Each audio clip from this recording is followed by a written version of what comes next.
Hello, we are certainly in the midst of a stormy week. Storm Ali has gone, but Storm Bronner is about to arrive. Overnight tonight, bringing potentially damaging gusts of wind across parts of England and Wales. Now, the storm itself is brewing down to the southwest, you can see here, and it just really intensifies over the course of the next 12 hours. The isobars coming out of it, and so whereas Storm Ali really affected Scotland and Northern Ireland, Storm Bronner's strongest winds will be across England and Wales. Squally winds, particularly as this cold front moves through during the night. Squally winds means when the winds just really suddenly whip up. They won't last long in any one location, but they could cause some damage. Now, before we get to the really stormy weather overnight, there's going to be a lot of heavy rain around during Thursday, initially across Wales, but becoming more widespread across parts of northwest England especially, but also a fairly soggy day across much of the Midlands, and that rain extending up into eastern England too. Further south, mostly cloudy, but some brighter spells, and across Scotland and Northern Ireland, a calmer day, a bright day for many, just a few showers in the far northwest. Still breezy, but not as windy as yesterday, whereas it will get increasingly gusty across the south, bringing in warm air, though. Temperatures again getting over 20 Celsius. Now, the wet weather will continue through this evening. That could cause some problems across Wales.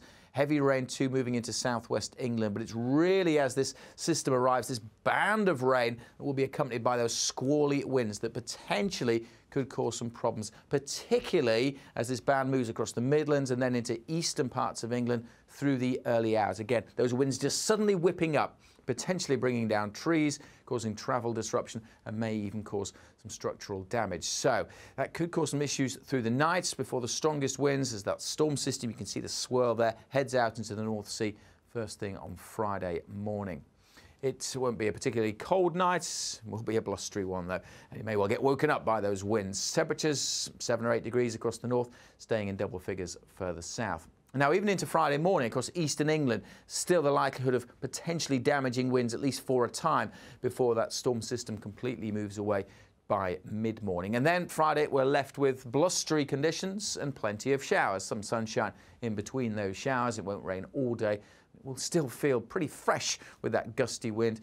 A much cooler day for many, particularly so across the south, with temperatures generally only in the mid-teens for most.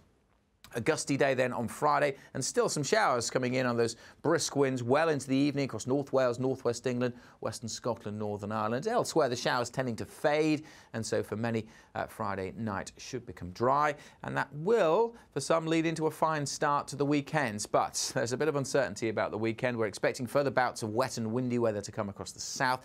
Northern Britain does look a lot drier through the course of the weekend, but there's a bit of uncertainty about exactly where that boundary is going to lie. So if you have plans for the weekend, stay tuned to the forecasts, and please heed the weather warnings that are in force. You can see those on the Met Office website. Of course, follow us for more on social media.